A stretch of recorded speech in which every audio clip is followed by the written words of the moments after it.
All right, welcome to the Ishik podcast, the first actual episode that'll go live. We recorded one yesterday and it was beautiful. An hour and a half of great content, and the wind ruined it. So we're gonna see if this works. If it doesn't, you'll never see this video, and we'll skip a week. But I know it's a day late.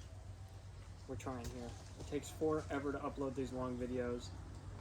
How long do you think that took yesterday? Because we uploaded it and everything. Because the sound was fine on the iMovie. computer, but if you watch it on your phone, it just was Yeah. awful. I think it took 2.5 to 3 hours, and I didn't edit it. I just uploaded it. Yeah. We didn't even proof watch it or anything, and it sucks. But we're here now, ready to do another podcast. Yeah. We just got back from watching Alexander Volkanovski versus Islam Makhachev. Yeah, UFC 284. Yeah. Great card, some good fights. Mm-hmm. Not the best card I've seen, but No. I don't know. Well, we watched some in Hawaii. You know, we watched a couple cards. But yeah, still the most undefeated fight of all time was Gaethje versus Chandler. oh yeah, that fight was incredible. Yeah, from start to finish, they were just throwing. And it was only 3 rounds. Yeah, they didn't, I don't think there was one grapple scenario. No. They were just throwing hands at each other. That was just an undefeated fight. Yeah. Undefeated. Beautiful. And, yeah, I'll just always remember, I forget if it was Gaethje or Chandler that said it, but, if we were born in a different Gaethje, age, yeah, it was Gaethje. he was like, we should have been born in the medieval era in the Gladiator Stadium. Yeah, we should have been It's fighting to the death. Yeah, yeah. That's another thing that I saw. He was on the Joe Rogan podcast, and I don't know if it's a crime to talk about another podcast on your own podcast, but I don't think so. Yeah. Not if it's Joe Rogan. yeah, seriously, that means everywhere. But he was talking with this one fighter, and he was they were sort of talking about the rules of fighting and stuff like that, and he was just how would you want it, Yeah. And he was just I just think rounds are the stupidest idea. Yeah. It's about figuring out whoever's the best fighter, in the world. So, screw the round, throw them in the octagon. First one to, tap out, get submitted, get knocked out. or knocked out or something like that. I just think that would be such a better way to go, because if it was like that, who knows what that Makhachev versus Volkanovski fight would have been like. It could have been going on forever. Yeah. I mean, definitely a time limit, maybe 10 minutes or something, and then they put it up to decision. I don't know about 10 minutes, but 25. I know it's the same problems with Yeah, Diaz. but just constantly getting beating on each other, and Yeah. that's a lot. And you're getting winded, and you're gonna be seeing knockouts and submissions just because the dudes are exhausted by round minute 7 or 8, Yeah. because I guess unless you train for it, it's different. But yeah, he just brought up a good point, how you'll see one guy winning the fight, or girl winning the fight, and they'll go back to their corner, and it's a completely different fight after they come back. Yeah. It's just that little That little 30-second break. yeah, can really change fights. They get to really talk with their coach. They get to grab their breath, and yeah, I feel that's a good rule, and that's how the world is. You're not getting any A rounds. street fight or anything. Yeah, I mean maybe if it's organizing, you have people there to push you back, but if you don't like the dude, and it's in the street, you're going at it until they're in the ground, or they say they're done. But even then, people are still beating the crap out of you after. Yeah. So I just think that was a good rule, and I think that Makhachev and Volkanovski fight would have been a lot different without that. Yeah. It was So, a good fight though. it was an amazing fight. It was a really close fight. Yeah, not the greatest fight I've seen, aka Chandler and Gaethje. Yeah. But yeah, that was definitely the most insane fight I've ever seen. But yeah, I was just surprised at how well he did on the ground and just getting back up. yeah, you can. Yeah, I mean, that's what the Ultimate Fighter does. He figures out whatever your greatest weapon is, and Knows how to counter it. yeah. And he was not in danger. Well, he was in danger. He was not in a bad situation at all in that fight. No, I wouldn't say so. No. if he fought Khabib, I definitely think he would have lost against Khabib. I don't know. I don't know, man. They're the Khabib- same height. It's just Maybe not I the mean, same height, but I'm not the, I'm no UFC fighter, but if Islam just got his right hand, when they were in that like 3-minute submission, yeah, if he would have just got his right hand from out under and was able to get his arm under that chin, like, it's hard to choke out Volk, but that's one of Khabib's students. Like, if you're getting choked out, you're getting Yeah. choked out. yeah, And like, I don't know if Volk would have tapped out or like been knocked out, or like Quick to passed save, out. Yeah. But I would have loved to see. I want to see it again. Yeah, that's what I'm saying. Like I said it in round 4. I'm like, this is a rematch Yeah. fight because you're not knocking out Volk with striking, Mm-mm.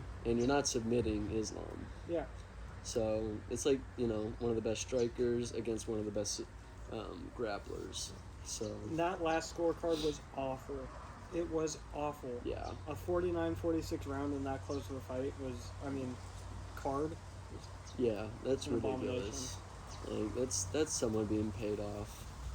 Like I don't know. I won't say too much, but that definitely that made it feel like it was a robbery. Like, Yeah. That's why everyone was commenting like robbery, robbery, robbery, and yeah, it definitely made it feel like that. So Yeah. I definitely want to go back and watch the fight again. Yeah. Like I'll definitely watch that a couple times and really dissect it myself. Problem is, we just gotta wait until Volk or Islam fights again. Yeah. And they'll release it. Yeah, exactly. But, Islam looked worse after that fight than Volk did. Yeah, And I think Volk will fight before Islam does. I think so as well. Especially against Yair, because Yair was unscathed in that fight. Yeah, seriously, he They're looked both great. ready. And, Yeah, against Emmett, he pretty much destroyed Emmett. and Volk said he wanted to fight 3 or 4 times this year. Yeah, And so, yeah. Makachev's he didn't say anything about fighting next, right? I mean, he's I a don't know. champion, Yeah. The challenge has come to him. So Yeah. if that's a rematch, then of course the win picks up I know. as soon as we start. Uh, So we're gonna get through this, and we'll see if it works. We are gonna get microphones soon. That'll help a lot with this, because it's just cool to be outside. We just have to figure out how to make it work. Yeah. Because the inside is kind of cluttered, and it just doesn't have the same feel. Of, yeah, no, not at all. And we're an animal channel. Like we got to be in nature. yeah, we gotta be outside. So yeah, when Mario recommended that, I was like, we got to do that. 'Cause And I mean, how many podcasts do you see are outside in nature? None. None. We should just go to a swamp and sit in the mangroves with crocodiles, just in chairs. We'll definitely have the wind coverage there. Then we got I gotta have my knife and weapons on us, so in case we get encroached upon by a crocky. But yeah, I don't know. I don't know if Makhachev won that fight. I was going for Makhachev. I was going for Volk. Jason was going for Volk, and yeah, I don't know if he won that, but I'm not a judge. I'm not a UFC fighter, but yeah, I don't know if he won that. I definitely, after we film this, we're watching the post-fight press conference of Yeah, Volkanovski. I want to see what he had to say after that. you could tell he was disappointed. Yeah, Like you saw it in his face. He was like, "Are you serious?" I mean, I would have been too. Like after that last round, like I thought I would and have in been the too. third round, he was in a submission, just like holding him, and he was screaming at the ref, would look like, "Stand it up! Come on, this is Mhm. ridiculous. We're just staying here. Yeah, Nothing's happening." yeah, And it was 3 minutes that might have won Volk that fight. yeah, yeah. I mean, I don't know. It's hard to say anything, against like a champion belt, and stuff like that. So. Yeah. We have an incense burning right here, so that's the smoke coming out. We don't have like a fog machine or anything. It's just, They're not that cool. yeah, no. It's just to help with the mosquitoes, and we got bug spray on. And it's like nailing me in the eyes. So if you see me like blinking a lot or rubbing my eyes, this He's doing it incense- because of the incense. I'm doing it because I got bug spray in my eye. You sprayed Again. your face? No, I think it was on my hand and I rubbed my eye. So now my eyes watering. But the flies are away. Yeah, they're not messing with us. Yesterday, they were all over our drinks, crawling on my feet and stuff, but they're nowhere to be found. I also do think this is a lot taller of an incense stick, so it's really It's helping a little bit. It's pungent. And I think the bug spray just kind of scared him away. Yeah. You like douse yourself. You have like a thin like coat. Yeah, of course. I just just like spray it on me, make sure the mists hit whatever I want, and then I'm good. No, if I could buy 5-gallon buckets of bug spray, I would definitely use it within a year. You just like take a cup out every day and just. No, just a paintbrush. I don't know what to get you for your birthday. Please. That sounded like a dog, and I really want a dog. The chirping? It was just movement, and it sounded like a dog leash or collar Oh, to me. it sounded like a bird of some sort. I was like a dog or a bird. Everything's reminding me of dogs. I need to get a dog. Put in the comments if I should get a dog. It would be irresponsible right now, but I'm willing to do it if you guys want me to. My only hesitation is because we're gonna go traveling whenever we're done with Australia, Yeah, and it's just gonna be a lot of paperwork to try and get that dog to other places. Because, yeah. it's a problem. And I want to be a dog owner that'd be willing to get rid of a dog. Like, once I have a dog, it's my dog forever. Yeah. Until either I die or it dies. Yeah, for real. I think the same thing. But, yeah, I don't know. Mel has a cat, and his name is Spice, and Kib. And, yeah, this cat's got a lot of names, bro. So, like, every time I see that, like, her cuddling the cat, I think about my cat back home. I have a cat, and her name's Goldfish. We rescued her. She was just a scrawny little twat. And then jumped in my mom's car, and then ever since, it's been our cat ever since. That is not how you got Goldfish. It did not jump in your mom's car. I wasn't gonna. Well, that's how that morning started, but it's not how the cat got to there. I'll say that. I still haven't even told my parents about that. Well, now it's an open forum. It's up to Okay. you. It's up to you. Well, basically, I went out the night before, and yeah, some things happened. I don't remember it entirely, but I remember my guy saying like, "You didn't stop playing with this little cat." We were chilling around in like Commerce City area, and then we were walking back, and sure enough, this little like cat followed us all the way back, and then apparently followed me to my house. I don't remember that, but I also don't even remember walking home. So, yeah. Then sure enough, I was about to start school in the morning, and yeah, my mom, she's heading to work. She hops in her car. And, this little kitten just, like, jumps in her car. And she's like, come out. But I don't know, she just, like, fell in love like that, So then, sure enough, she walks upstairs. And then, bug spray. That's why I paint myself in it. But, sure enough, she wakes me up. And the only thing I hear is, "Look after this real quick." And then I was like, huh? Like, I didn't even process that at first. And then, just like maybe like 30 seconds later, I feel something like pounce on my bed. And then I just feel like a little like tickle in my ear. Like a little. And I'm like, huh? And I'm like, what? And then sure enough, I look over and this little like cat is freaking licking my ear, just staring like right into my soul. And then I sent a picture to you guys because it was COVID college, or COVID school. We were in high school at that point, and he called me and my girlfriend at the time and was like, "I don't know how this happened, but I have a cat." I didn't know how I felt about it either because we had Buddy for 13 years, almost 14 years. And yeah, so I was like a complete dog person. I was actually really against cats. Yep. Like, I hated cats. Yeah. I was like, I don't understand why people have them. And yeah, now she's our little princess. She's a spoiled little brat. Gets whatever she wants.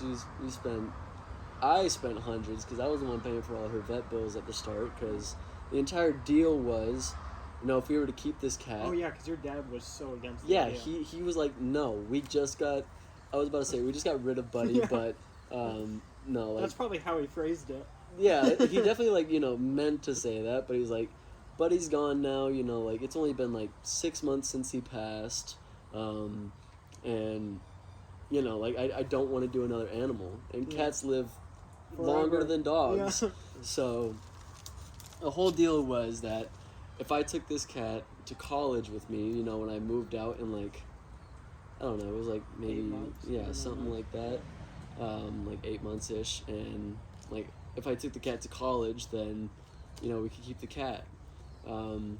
But getting a cat, well, the dorms at first didn't accept animals, Yeah. unless it was a service animal, and it was also just a pain to get, fly an Getting- animal. Yeah, getting a cat or dog in Hawaii is super hard because they're super strict about diseases Like and all their animal laws. everything. So we're in Australia now, and that cat is still in their house, Yeah, and it Right. will live there forever. yeah. My dad's had to live with that, Yeah. but he's slowly growing, and Oh yeah. she's growing on him. But yeah, my mom has fallen in love. Like that's her cat now. She's the only one that'll like cuddle with and like actually cares about. The only time she'll like meow at you or give you any sort of attention As if she wants it. is if my mom's gone and she forgot to feed him in the morning. So that's the only time that my cat will act like she wants you, and then the rest, she's an outdoor cat, outdoor and indoor. Yeah. So yeah, like she grew up on the streets, then she came back in our house for a couple months. We tried to keep her in. Yes. Tried to keep her in, but she would bolt out every single time she got. And she was a small little thing, like she was not like a big cat at all. So she would be slipping out all up underneath our feet and just bolting down the street. She almost got down the sewage drain this one time. That was terrifying. But yeah, we just learned that they just thrive better outside, and Yeah. they get to adventure and they get to spend all their time. They're not waking you up at 3 a.m. every morning, which I had to deal with when she was a kitten. That was a pain. That was such a pain. I was throwing that cat across the room, man. I was like, it ain't time. Boom. But yeah, she would get me up. She was a very persistent little ginger cat. And if you know ginger cats, then they're devils.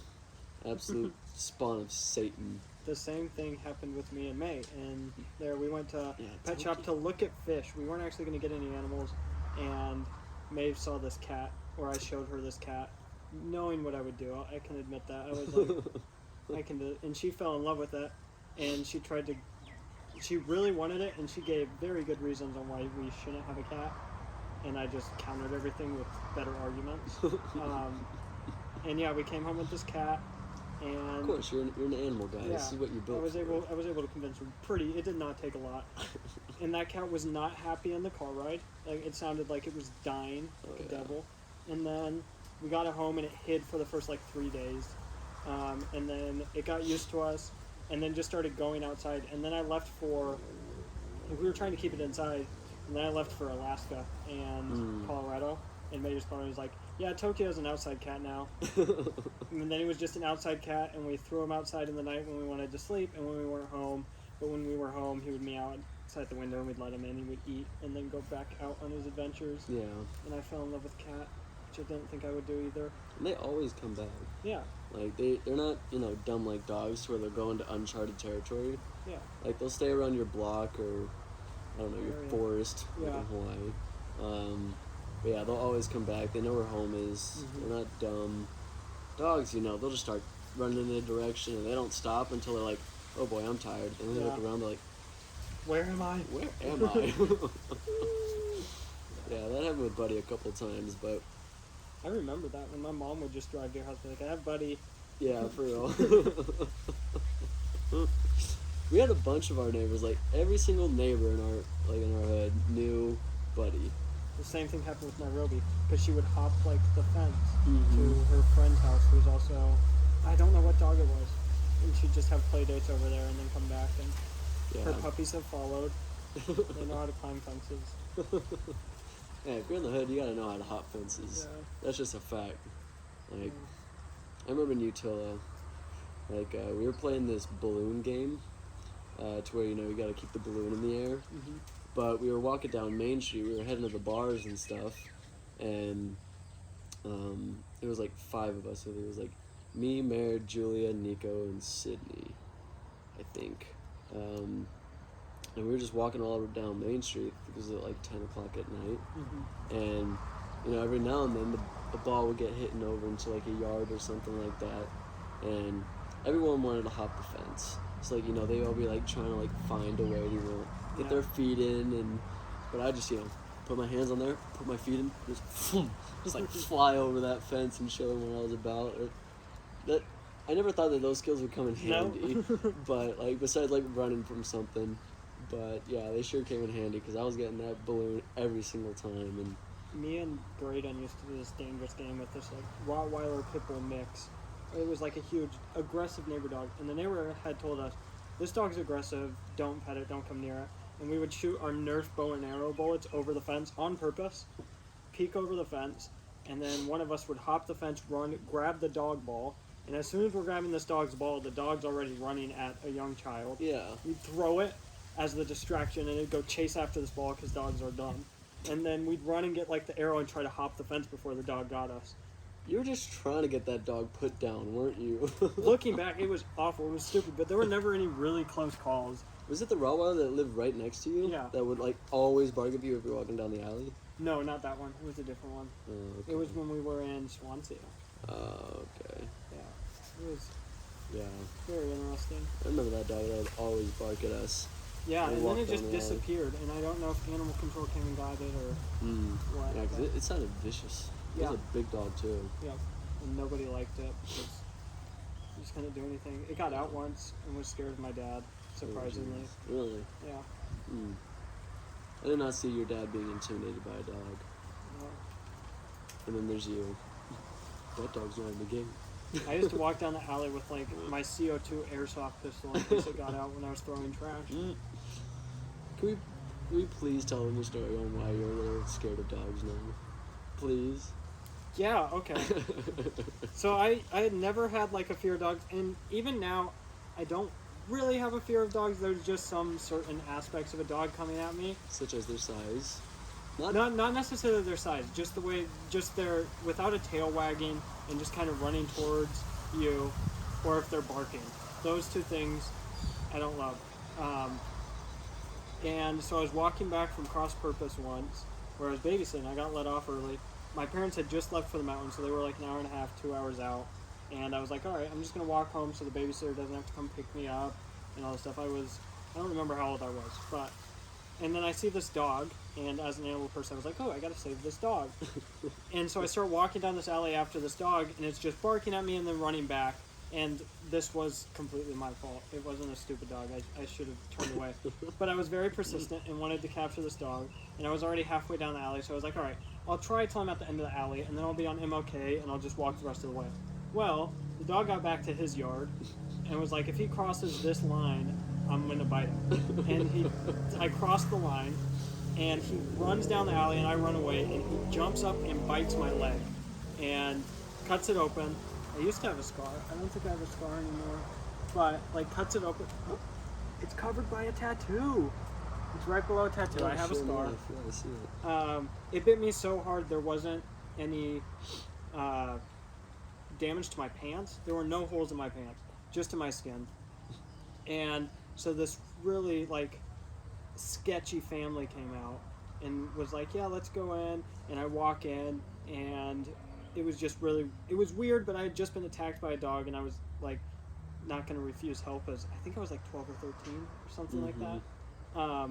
And so they ended up driving me home, and we did some research, and I already had my tetanus shot, so I was fine. And yeah, healed, didn't need stitches. And then ever since then, I've been hesitant towards small dogs that are barking and running at me. And then if like a big dog is running at me and not wagging his tail, and it's like furs up in like that sketchy mode, I'm just like, yeah, okay. But I definitely prefer bigger dogs than smaller dogs running at me, because it's just... Do you know what type of dog it was? It was one of those like small lap dogs that look like poodles, like a miniature poodle. They just have like the Curly white hair, curly yeah. hair. Yep, Yeah. that's exactly what it was. Yeah. Don't even get me started on Chihuahuas. Chihuahuas are so dumb.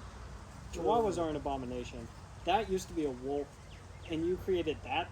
Yeah, seriously. Like if it could fit in a small purse, not even like a regular purse, like a small purse. There's a blue beetle on my drink. Animal people, if you can't touch. You see that thing? Yeah, that is cool. Let's see if I can. Okay. I don't know if you'll be able to see this, but such a pretty little beetle. All right, buddy.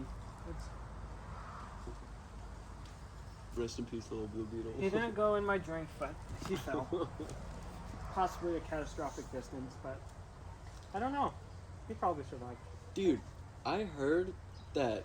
Okay, so a little backstory before, but so in Utila, there's like, there's all kind of like crazy wildlife and stuff like that because they just don't care.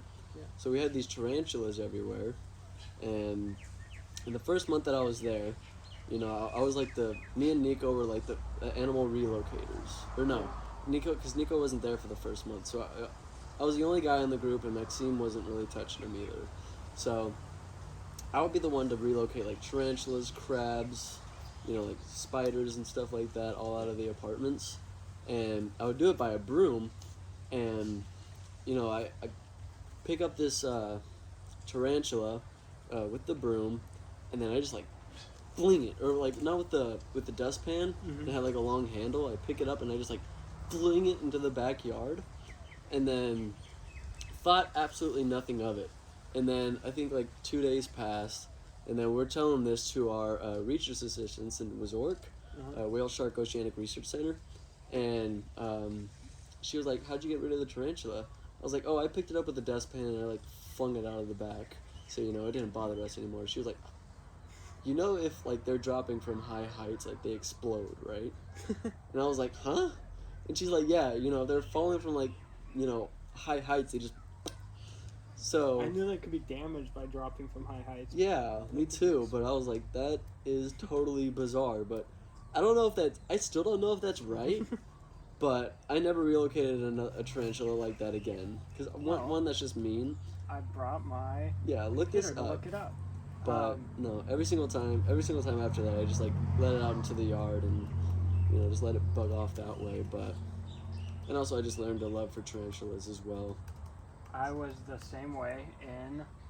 Oh, I have no Wi-Fi. The Wi-Fi doesn't reach out here. We'll never know. So much for your laptop. Yeah, this is useless now. But I was the same way in Hawaii, and I would just pick up spiders and bugs and everything and throw them outside, except for some small cockroaches. Then I'd feed them to my fish because I had some keely fish. They were so cool. I'd just throw them up. But one time I left to go to like this animal farm, and I got the call from May, and she was like, "Jason, I need you to come back." And I had left like 20 minutes ago, maybe 15. It wasn't. I had just picked up my friend, and then I'm like, "Why?" And she was like, "Well, let me FaceTime you." And she FaceTimed me, and she had left. We leave the doors open in Hawaii because we didn't have AC, so it was just a fan, open doors and windows, and the house stayed cool. Yeah. Never ever has a chicken came in. When I left, 2 chickens had managed to come into the house, and she was too scared to get them out. And so I was like, all right. And so I go back, and I was like, all right, this whole plan of mine, maybe I can just scare them out. So I grabbed like this blanket, because I was like, just throw a blanket over. They're faster than me. I'm not gonna embarrass myself. I'll throw a blanket over them and then catch them and let them go. They dodged all my blankets and like hopped onto the counter. No, they were already on the counter and like the windowsill. So they dodged my blankets. One of them, when I threw it the first time, jumped into the toaster. Like both legs went into the toaster. And then eventually they both just ran out. But that's my chicken story. Yeah, dude, you're not catching a chicken. No, those things are like surprisingly fast. They're so agile. But we got them out of the house, and I don't think there's been a chicken in the house again. But chicken in a toaster. I had to call Aaliyah and be like, "Hey, I can't pick you up. You want to just meet us there because I have to go deal with 2 chickens in our house." Oh, that's amazing. Yeah, I think that definitely tops my tarantula story. Yeah. I was about to say, like, chickens are literally, like, so fast. It's training for, like, boxing and stuff like that. But I think that was just in the Creed movie. So, I got chased by a chicken when we were at Hilo. I looked over because I was chasing these day geckos, and I looked over to get a picture because I was like, "Oh, that's perfectly placed." And I heard this chicken, but you always hear chickens. You don't think anything of it. yeah. And so I look at this thing, and as soon as I look down, it's this chicken, all furled up and in midair, and like I could see like the chicks. Everything moved in slow motion there. So I just like trespassed this mom and all of her chicks. So she jumps out and she chased me for a good 20 yards as I sprinted and like screamed as this chicken is flying through the air. First of all, a few months ago I learned they can climb trees. So now I didn't know what to expect from We chickens. figured that out once we got there, and we Yeah. saw them all around the campus. Yeah, and they were in the trees, and I told my dad, and he was like, "Yeah, chickens can fly short distances and climb trees." It blew my mind. And so this chicken chasing me freaked me out, and I sprinted away, and I wasn't harmed, but Yeah. I don't know. Chickens are they're so highly weird. highly underestimated. Yeah, Highly underestimated, and yeah, very agile creatures. They're Yeah. fast. Yes, they can fly. They just can't glide. I think that like sets them apart from a lot of birds. And they're just fat. They just Yeah. have a lot of meat on them, so that's another reason why they can't fly. yeah. But no, I definitely, yeah, my perception of chickens changed when we went to Hilo as well. When I thought, I saw this like wildly obese hawk in a tree, and then I was like looking at it. I was like, what is that? Because it was black. It wasn't, like it's average like brown and red colors, but yeah, it was like one of those black chickens. And then like 20 seconds later, I think I was walking to my like one in-person class, which was my lab, and sure enough, like it comes swooping down from out of the tree and just Yeah. and then it landed. I was like, what's a chicken? I was like, how did a chicken get in the tree? That thing's like 20 feet up. How does Yeah. that even work? And like, what advantage does a chicken have in a tree? I have no idea. Like, what are they doing there? Just because they can? I mean, I climb trees just because I can. Yeah, I used to do it a lot more. I still do it. I did it in Hawaii a few times. Yeah. Whenever you saw a tree that was sort of climbable, you were like, I'm climbing a tree. I still look at trees and I'm like, wow, that would be really easy to climb. Yeah, I miss climbing trees. You know when you would get to the top of a really tall tree and it would be a little windy and you just start swaying back and forth? Yes, that was the best. Oh, it was terrifying. But Yeah, it was fun. scary. Because, you always think about, like the worst thing possible, but you hitting every single branch on the way down. Yeah. So, but yeah, that's like a peak part of my childhood was climbing the Curtis Park trees. Yeah. Like, we did that all the time. I did that until I was 16 years old, Yeah, climbing trees is fun. I mean, then we just used that as a smoke spot, so, yeah, it was different form of fun, but, yeah, that's scary climbing down. That's scary climbing down, bro. You thought it was intense before? Oh, boy. Injuries you would get climbing trees, your arms would be all scraped up. And No matter what, even if you thought you were looking, you'd always have sap on your fingers. yeah, Always, no matter what. And you just never get away. have that, like, brown, like dusty, When it would get on your like layer. arm hair a little bit, oh, that was yeah. And Fuller Park trees, they had a lot of good trees. The little, Mm-hmm. like, jumping park. Yeah. Park where they jumped everybody. But, yeah. What else are some prime examples of childhood? I was actually, this isn't really an example, goes totally off of the topic, but, remember when, we first found out that, like, Spurgeon cussed and stuff like that? When we were hiding in that bush? Yeah. And then we came back, and they apparently saw a dude in a mask, like, creeping through the backyard. Oh yeah. They actually did see somebody. Really? Yeah, because I confronted Spurgeon about it, like, like maybe 2-3 months ago. I was like, hey, because I was just thinking about Yeah. it. I was like, I wonder if they were lying or if, like, they were on to us and then made up a really good lie for us to just Yeah. worry about something else so I wouldn't beat the living shit out of him. But yeah, he was like, yeah, we actually saw somebody. He was, like, standing right by the front gate. He looked at us, tilted his head, and then they went screaming him back inside, and then they just didn't see him again. But So yeah, long story. Basically, really we went. We I forgot what we were doing out there. I think we just went to go like, on escaped. a walk. Yeah, we had. It's because it was me, Peyton, Braden, and Spurgeon in the man cave spending the night. All of us in the same thing, and it was just irritating. Yeah, it was a big mistake. And yeah, so we. I don't know why we even did that. Nope. And so we walked around the loop, and we heard them following us because we knew they'd follow us. So we hid in this huge bush, and we just sat there, and they never found us. And they walked by, and they were—I don't remember what they were saying, but they were just cussing the entire time, Yeah. and it was hilarious. Yeah, And I was just sitting in that bush. I was like, I'm the big brother. I'm gonna beat the Yeah. shit out of him. I was like, he can't be cussing, but I'm gonna beat the shit out of him. So We were cussing about them cussing, yeah, for real. and then they go back. We walk back, and then they're just freaking out Yeah. over what. I mean, we believed him at first, and then we walked around the block for a little bit. Yeah, he was like armed with a BB gun. I had a machete. Yeah. Yeah, just like literally whatever weapons we could find, and we were screaming like, "We're gonna find you!" Yeah, we were Like, screaming what are like you crackheads doing? down the What are street. you doing, scaring our little brothers in the backyard? And yeah, I did that again in Denver. Huh? I did that in Denver again. When? Because someone was in our backyard, and I found him on the street, and he was this little homeless crackhead, and I yelled at him. We did that in Utility because we were doing something called the ferry heist. Uh-huh.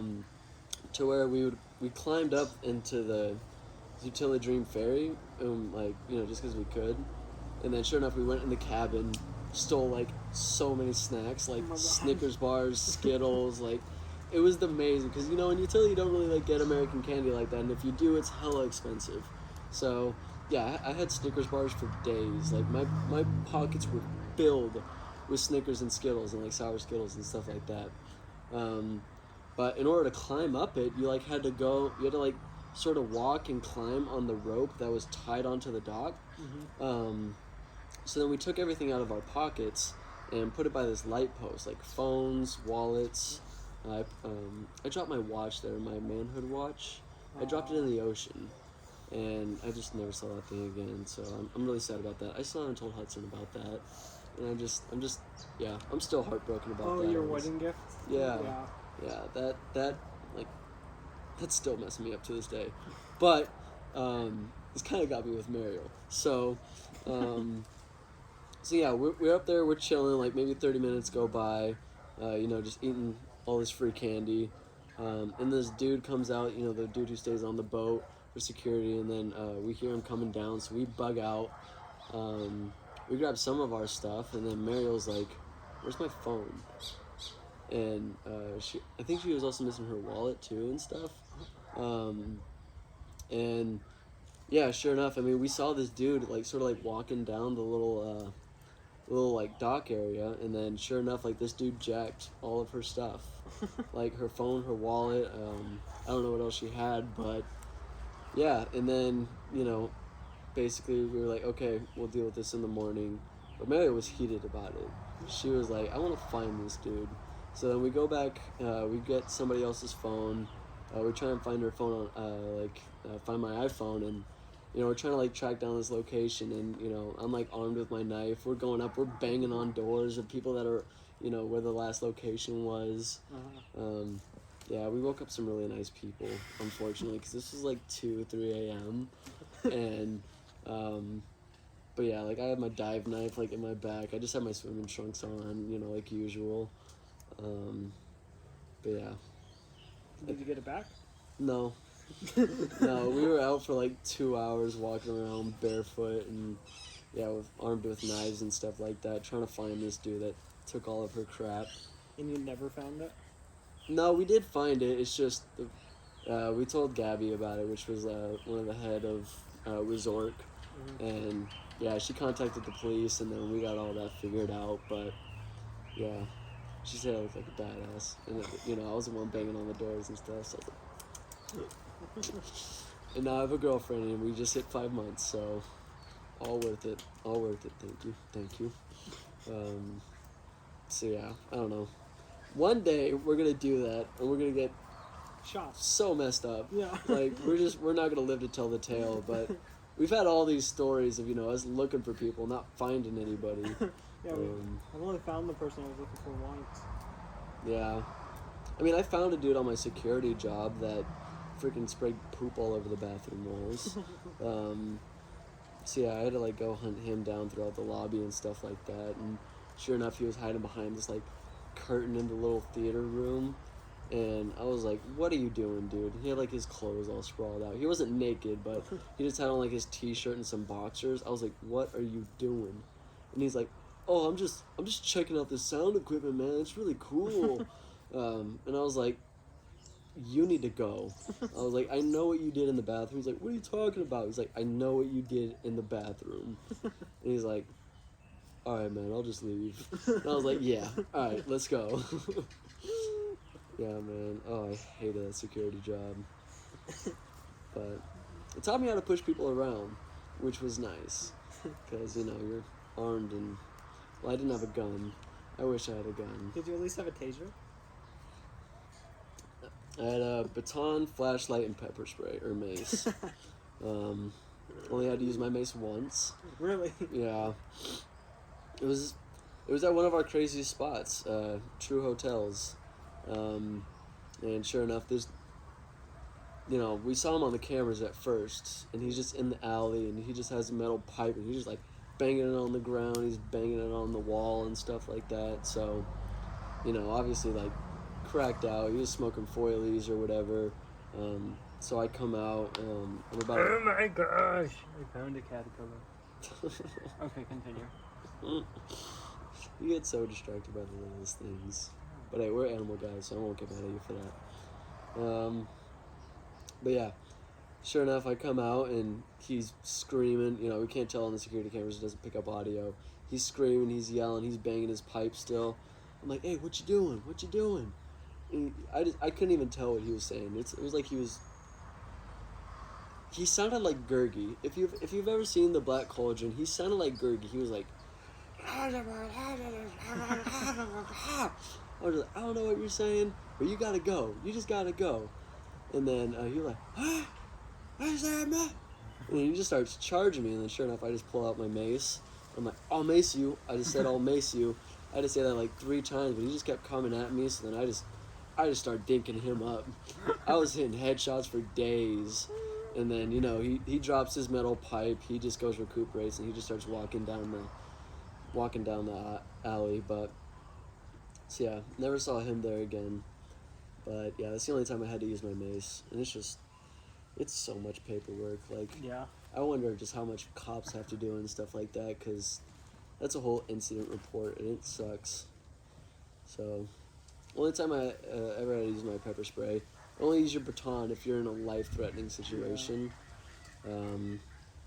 So yeah, it's like that baton, in order to close it, you have to like smack it on your hand, because it's a friction lock. Oh. You have to like smack it on your hand and then close it, and like I messed my hand up doing that.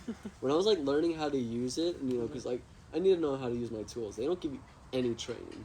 This is the sketchiest, dumbest security like job ever. Like there were multiple times to where our paycheck got postponed for like a couple days.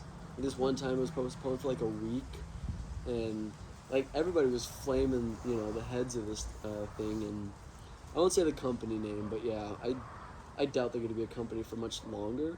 Really? Yeah, dude, like I doubt it, just because it was so sketchy. Like they were waiting for their contracts to pay them, like every time that they paid their employees, so you just know they had no money saved up. They just it wasn't a sufficient business, so yeah, just gave you absolutely no training. They were just hiring literally anybody, that would give them a job. So yeah, there's this one dude. He was filling out his DAR, which is just like your basic rundown of what you did.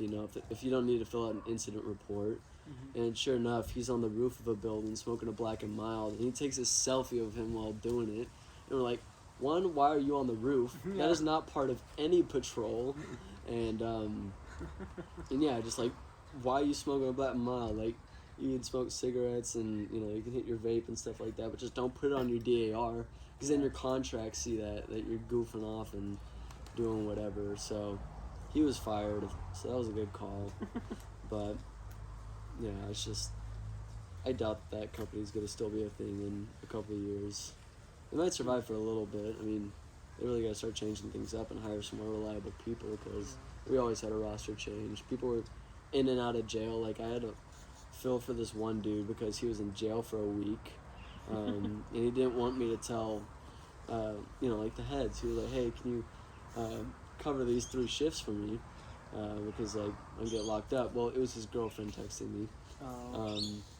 She's like, "Hey, Isaiah." Ooh, almost said his name, but he told me that you're reliable, and like, can you cover these shifts? I was like, "Yeah, why?" He's like, "Cause he just did this, and that, and he's gonna be locked up for a couple days." So I was just like, I gotta tell him the head, like I can't just cover for him like this. So I didn't want to rap, but I didn't know if he was gonna be in jail for a week or longer. So I eventually told him, and they got to figure it out. I don't know if he's still working at the company. I think he might be, but yeah, I just had to tell him because that's just. It's just the way it is. It's just the way it is. It'll never be the same. Because if he did get another week on, then they would have scheduled him for the following week, and then he would have been barking up my ass again. Like, I'm not doing this for you, bro. I love the extra hours, but I'm not doing this. Yeah. So I got the extra hours, and they got it all sorted out, but... Not the worst job I've ever worked, though. What is the worst job? Harkins. Yeah. Screw Harkins Theaters. That trashy little cesspool of high school nimwits. Oh my god, I hated Harkins. I'd much rather, jack off on my phone and, pepper spray a homeless dude every 3-4 months than scoop popcorn, worry about Harkins juice and, Harkins juice? Yeah, it's all the soda pop and stuff like that at the bottom of your trash bags. And, dude, if that thing, like, when it would pop, not if, it was when it would pop and cover your crappy pants and your dress shoes, it was the worst. Because then you're just walking around in this sticky, sloshy, and your shoes are wet, your socks are now ruined, and you probably have, like, 3-4 more hours on your shift. Like, you gotta deal with that, and... Yeah, shoes were always sticky, because the entire floor is covered in Harkins juice, and, oh, dude, I hated it. I hated it so bad. I passed out on the job, and it wasn't even a hard job. Like, I was literally I was standing there waiting for this movie to come out, and, like, I don't know if it was, like, the dab pen that I was hitting or whatever, but... I was just standing there, and then sure enough, like, my vision just goes like, and then next thing you know, like, I'm sitting like this up against a trash can. I'm just like this, and like I slowly wake up, and people are still just walking out of the theaters, like looking down at me, and there's another guy with me standing on out in the entrance because we're saying bye to people. But yeah, just like completely passed out, slumped up against this trash can. Nobody gave a rip. Like, I think maybe, 10, 15 people probably passed me, and people were continuing to pass me while I was on the floor. And my guy, my buddy, I have no idea what his name was, because I just didn't care to know anybody there. But he just looked at me, he was like, "Yo, bro, you good? You good?" I was just like, "Yeah, I need to go to the bathroom real quick." And I just went there, recuperate myself, put my hands in my face, put some water in. But, yeah, that was horrible. I still think about that to this day, just like, what the... Like, why? Why? Like, I wasn't tired. So, yeah. Those are some of my interesting work experiences. And I won't even begin to start about coming for college, but... Yeah, we did some crap in coming for college. Remember that Screaming Pig? Do you remember the Screaming Pig? No. Maybe? No, I don't think so. No, I think it was me, Hyde, Conchaz, and Pharaoh. Okay. Yeah, that was interesting. You have any interesting stories in T-Presso and stuff like that? And Shave Ice? Nothing crazy. One time I dropped an open smoothie. Like I had taken the top off of the blender, and I don't know how it just had slipped. And I had looked down, like I had stepped back. It was on the counter because there was a whole line on end. And so I put this blender down.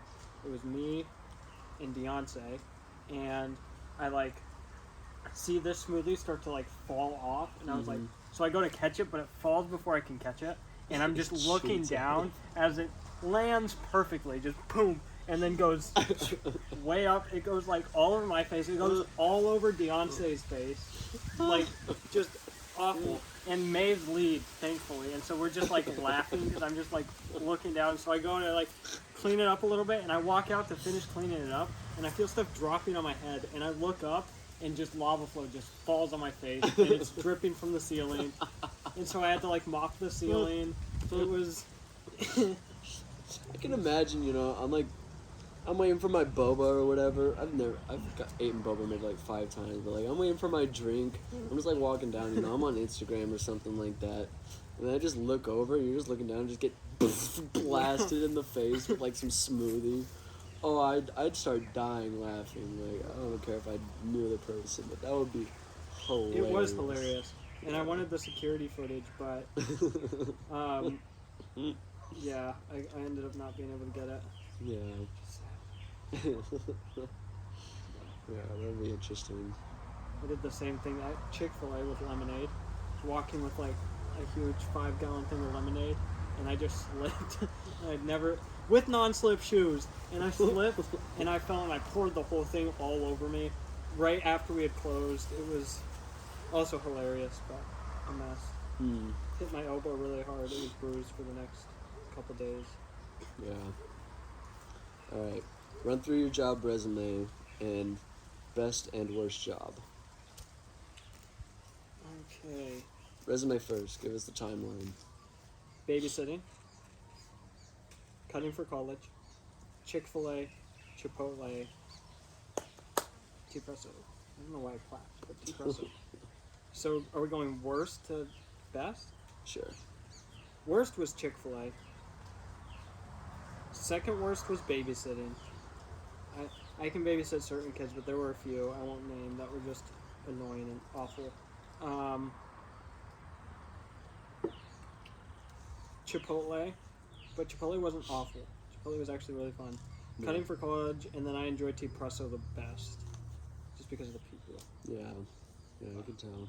Yeah. And it was free coffee. I was drinking 12 shots of espresso a day. Yeah, seriously. That's It just... was where I was meant to be for that time. It just fueled the addiction. Oh, it was fantastic. You're doing pretty good without coffee nowadays, though. Yeah, I don't have withdrawals or anything, and I don't need coffee. I think if you had withdrawals from coffee, like, that would be... Braden gets headaches if he doesn't drink coffee. Or, like, if he doesn't have caffeine in a day. That's bizarre to me. Yeah, I've never had that problem. I can go from drinking 14 shots of espresso to none. Yeah. And my tolerance goes down. If I drink 12 shots of espresso now, I'm going to feel like death. Like 6 does it for me now, but... 6 does it for me now. If anybody has ever said that, you know, in their life, hit my boy up. Because you're most likely a girl, and, you know, he can keep yeah, up if you're with a you. coffee lover and can... Your test will be going shot for shot with me for espresso. First person to collapse from jitters. I made a drink at T-Presso called the Jitters because it had the most espresso out of any drink. It had 6 shots of espresso. It was 6 shots. I meant to make it dairy-free, which is important. And it Why was... is that important? Because I didn't want to... Like, I'm lactose intolerant, and so that's why I drank all espresso, because I could manage when I would have to shit if I just drank espresso. If I mixed milk into it, it was just uncontrollable. It was like, ugh. And so I was going to make a non-dairy drink. Well, my stupid self put white chocolate in it. That has dairy in it. So it was 6 shots of espresso, some white chocolate, some like vanilla bean powder, and then ice. And that was all it was. And it was so good. And it was so good. And everyone loved it. And it was the greatest thing. But it was not dairy free. And it really hurt to drink for someone who's... If you're lactose intolerant, that thing... How lactose intolerant do you think you are? If I mix it with coffee, very. Well, yeah, because coffee is also... Coffee is a laxative. Yeah. And so I can drink. I actually kind of want to try laxatives and just see if it compares to the amount of coffee I've had to fight through.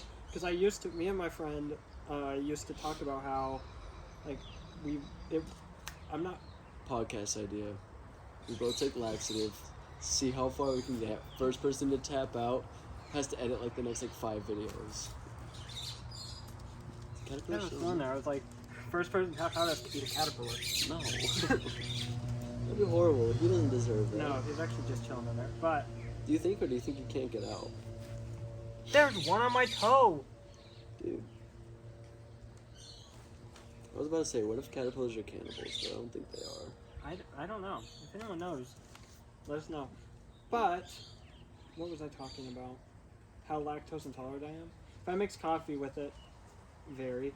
But yes, here's where I was. I just had to run through the last things I said. Me and my friend used to talk about how we were not comfortable enough to poop at work. If it wasn't like the bathroom at your house is your safe spot to let it loose. Mm-hmm.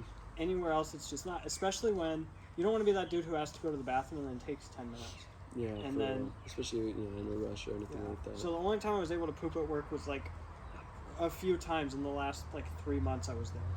Jesus. Everything else, I would drink, even on my 12-hour shifts, I would drink a ton of coffee, and I would have to poop really bad. Like, especially if I was having fun the night before. It was, because I always chose the last possible minute to wake up, Mm-hmm. and so I never had time to go do like a morning poop. So I'd wake up, have to poop, go to work. All right, this is gonna suck. Drink a ton of coffee, because I was like, I need to be great, and then drink a ton of coffee. Be like 2 hours in, just like, oh no, I still have however many hours of this. Make it to the end of my shift, and my first thing would be I would go home and I would poop. Oh yeah. No. Yeah, I would imagine so. Yeah, especially after your last couple experiences with. We don't talk about those. Yet. Those will come out eventually after a while. Hopefully all the Hawaii people stop watching and they don't judge you for it. No, there's some people that know some of it, but not the other times. Hey, I had to shit in the woods for one of our videos, so yeah, I'll just say that I had to. It was for Davies It was for Creek. one that's it's for the one that comes out on Monday. So watch that. You won't see Peyton shit in the woods. But, Yeah, no, it's not part of the video. So if you were hoping for that, sorry. oh, I really hope this wind doesn't pick up. It's been actually pretty good. Yeah, it's been very nice. I'm so pissed that We lost that other video. yeah we It just doesn't work on it- YouTube. such good conversations. It was great. Yeah, but we can have another podcast like that the day after. Yeah, I think we're good. I think we did. But something we talked about yesterday, but we didn't. We just need to elaborate on the Jacob story. Jacob's. Cops didn't call on us. Oh yeah, that's Jacob. I forgot his name. I don't. I've already erased his memory. I'm using my dagger, as he used to call it. But yeah. Well, you want to go for that one? No, you're up. All right. You got this one. Sounds good. So, that was our second video, yeah? Yeah. Yeah. Yeah. Yeah, because we're only on the fourth. Yep. So yeah, second video, we go through the mangrove forest, and then we go to that second swamp area, the swampy swamp, and we're walking all through. You guys might have saw we came across like a couple like homeless people camps. There was a lot of like trash all around and stuff. So we were coming back. We were sort of like backtracking through a trail that we haven't gone through, but it led up with the trail that we already went down. So, and it came at this little like fork. So we were coming down this way, and then we were gonna head up this way. Or I think I was gonna head down that way. Yeah. But then this guy comes up on a bike, clearly homeless, like he doesn't have shoes, pretty raggedy clothes, and he's riding a bike. And he starts like, approaching us, but then he waits for whoever else he was with. He was with this one girl, I don't know, like girlfriend, wife, or Wife whatever. something. Yeah. So then we walk up the trail we already went up, and then I see this pile of trash. I'm like, okay, we've already been here. Let's turn around. Let's go the other way. And then we pass him on the bike, and I always get a little wary around homeless people, because I did just work 6 months at a security position, and that was our job, was being wary of homeless people, seeing what they're gonna do. And also just growing up where we did. Seriously, there's just always wary. Yeah, we have so many stories about homeless people, and the possibilities of what they could do, especially with the amount of drugs pumped in some of their systems. So we start walking past. We don't go the direction he came. We sort of walk the other way, and we're just like, we think we have enough footage, so we'll call it for the day. And he just starts kind of yelling at us. He's like, "Hey, you have a weapon? You have a weapon?" We're like, "Can I have a weapon?" Because if you see in the video, I have my dagger tucked into my belt, and then I have my axe. Daggers for, like, if we do come across any dangerous animals. It's just like absolutely last resort of where, like, I'm in fear for his life, or I'm in fear for my life. Like, this is really bad. Then that's It's also just good when you're going into the wild to carry a knife, because you don't know when you'll need it. Exactly. If we need to cut some clothing to stitch a wound or, like, cover a wound, it's just helpful to have a knife. So I also had a knife in my backpack that he did not know about. But I just, I wanted it on my belt because ease of access, if anything were to, like, drop down to the tree and start wrapping around Jason's neck or whatever. I have the knife tucked into my belt. I have the axe hanging on the side of my backpack. And he just starts screaming about, the weapons I got. And Jason was like, "No, we're good. And then so we just kind of, like, keep walking. I can tell we, like, really freaked him out because he's like, "I'm calling the cops. Like, you have a weapon, I'm calling the cops." So I put the, knife and axe in my backpack so, we just don't worry him. And we start heading back up on this trail towards the road to just, get in our car and get out of here, because we don't care to be here when the cops do show up. Because at first we were just going to go away. We were just going to drive off. We'd be like, we don't want any problems. We're just shooting a YouTube video. Yeah. But we're walking down the path, and then sure enough, when we come to the road, he's waiting on the other side of the road, and he's on the phone with the cops. And he's like, and then he just starts writing down. We're walking on one side of the road, he's walking down along the other. And he's on the phone with the cops. He's like, they got a weapon, and Jason was trying to tell him, like, "Yo, we're filming a YouTube video. We're trying to, like, catch wildlife out here." And, like, he's, like, showing him the GoPro and everything. I no longer have any of the weapons. They're in my backpack. And he's just, like, walking down with us. And we're just like, I can't believe this is happening. Like, this is so dumb. And so, we finally get to our car. We decided, we'll wait it out. Because I'm sure if we got in our car, like, he would have, like, put his bike behind the car.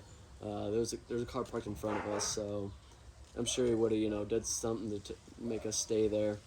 So then we start talking to the dude, and he gets nicer as we talk to him. Like, we just start explaining our story. Like, hey, we're filming a YouTube video. We have these weapons in case if anything happens to us. And he's like, "Yeah, nothing's in these woods. I live in these woods." He's like, "I don't believe you're filming a documentary." Yeah.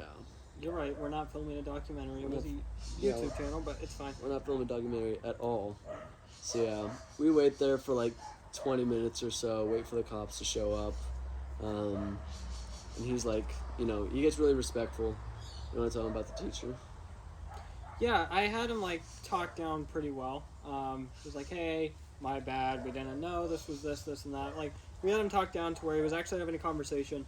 But the entire conversation, he's just repeating, like, "You guys have a weapon, and that's not allowed." That was his main point. And he repeated it way too much. And then all of a sudden, this teacher walks by, because we had parked next to a school. The woods is across the street from a school, which didn't really know. Yeah, we didn't know that, which that does look bad. It does look bad. So this teacher walks through, and all of a sudden, this dude raises his voice again. I just calmed him down, and he's like, "Yeah, I'm holding him here. The police are on the way. They have a weapon." And this teacher just looks freaked out, and I try to talk, but I'm getting talked over about how we have a weapon. So finally, I talk over this dude, and I was like, he has a knife. We were exploring the woods for a YouTube channel. Everything's good. We're waiting here for the cops. There's not a problem. And he was like, okay, cool. He was like, yeah, that makes sense. That makes a lot more sense than just some random kids are having weapons outside of school. That's what like really pissed me off. Yeah, is when he scared the dude like so unnecessarily. Yeah, and then you just talk to him like, here's actually what's happening. It's not that big a deal. He was like, but you guys are good. We were like, yeah, we're good. We're just gonna deal with this. He was like, good luck, and then walked off, and it didn't turn into anything. And then finally, the cops never showed up. After like 15 minutes, I was like, hey. He started talking about if the cops don't show up. And so I was like, hey, can I just give you our license plate and our name and our YouTube channel? And he was like, yeah. So I rip off a piece of paper and a pen that was in the car, and I write out everything for him. We might gain a subscriber from him, who knows. But yeah. Like, dude didn't even know what a YouTube channel was. No. Most definitely. Because we told him a YouTube channel, like, you know, you were showing him the camera, and he was still calling it a documentary. Like, okay, bro. Yeah. So yeah, that's what pissed me off when he scared the teacher, and we were just like, calm down, we're good. Oh no, we don't need a ton of cops coming here because we have weapons outside of school. And yeah, seriously. But yeah, long story short, like, cops never came. Obviously, they didn't give a rip. They knew it was this junkie just, you know, trying to make something out of his day. Mm-hmm. And when we told Matthew, our roommate, about it, he was like, yeah, he's probably just an ice head. You're allowed to have weapons if you're, which I'm assuming is a crackhead out here. I don't know. But he was like, you're allowed to have weapons when you're hiking. It's fine. And he was like, take this next time. And he pulls out this huge thing. He was like, this will cut someone's head clean off. He just sets it down and was like, take this next time. So he gave us another weapon to use. Yeah. So yeah, that was our clickbait, non-clickbait. Yeah, it wasn't really clickbait. It wasn't clickbait at all. It was totally true. Like, cops were definitely called on us. On our second video. And then in our third video, we swam where there were definitely crocodiles, where we shouldn't have. Yeah. So we really got to be more careful. Gotta be more careful, but also we're taking a ton of risks for you. So go subscribe to that animal channel. Yeah, for real. We're risking our lives to bring you entertainment. I mean, no, there were definitely, like, we saw the tracks. There was an outline of a crocodile. Yeah. We talked to a local. Even Matthew was like, "Oh yeah, you guys are idiots." You know, anywhere where there's mangroves, like, don't swim. He was like, I told you that. He was like, you don't listen. You guys don't listen. I was like, I told that before. Yeah, for real. I mean, but hey, I knew we were okay. Like, well, I didn't know. No, that's why I was staying on the shore most of it. I was just looking around. I was like, I'm waiting for this. Wow. Okay. I thought, you know, you just weren't as interested, but no, I was interested, but I was like, I'm gonna watch out for crocodiles and then yell if one's coming. If you yelled, that wouldn't have made a difference. If you saw a crocodile and you would have meant to be seen, and I would have been dead anyway. Yeah. I would have been so dead, Bill. I don't know, but I was honestly like, I'm skinnier than a freaking crocodile, and I was still struggling to get through some of those mangroves. Yeah. I mean, there were definitely some parts, you know, where like a croc could swim over, and there were like, oh, you know, the mangroves had like low-hanging roots, but most of the time, like, I was really trying to find a way to squeeze through that. Like, a lot of footage was cut out of that video of me, like, scrambling through, like, you know, grabbing these mangroves, because mangrove roots they're not like regular roots where they try and, you know, like, stick inside the mud. They're just like, you know, little, like, poles almost. Like, they don't have the long stringy roots. They're just kind of poles, and, you know, if you pull on them too hard, you can literally just pull it like that. Like, it's so easy to uproot like a mangrove root. So, you know, I was really like being careful, just like grabbing it with 2 fingers. If I needed to grab more, I was grabbing on like the main stem, to where, you know I'm not gonna pull up this entire tree. So, yeah, a bunch of footage. That was like, it took me almost 2 hours to edit that video. Mainly because I was like constantly looking through footage. I was dropping the sound quality of when you were in the water. Yeah, like, that was a pain to do. And the Wi-Fi was going down. Yeah, that was pissing me off. Dude, I was finna put my hand through my computer screen. Like, I remember I did this once with my computer. I was like, I remember I did that once, and I was like pressing up against my computer screen, and I started seeing like the fizzles or whatever, and I was like, okay, calm the hell down, Peyton. Like, you're finna break your computer over some slow Wi-Fi. Like, grow up. So yeah, it was just I think my patience is mastered, but then I'm totally reminded that it's not, Yeah. you know. So, working on it to this day. Very, very true. From the stories. Mm-hmm. Yeah, it's been all that's going on with the Ishake Adventures channel.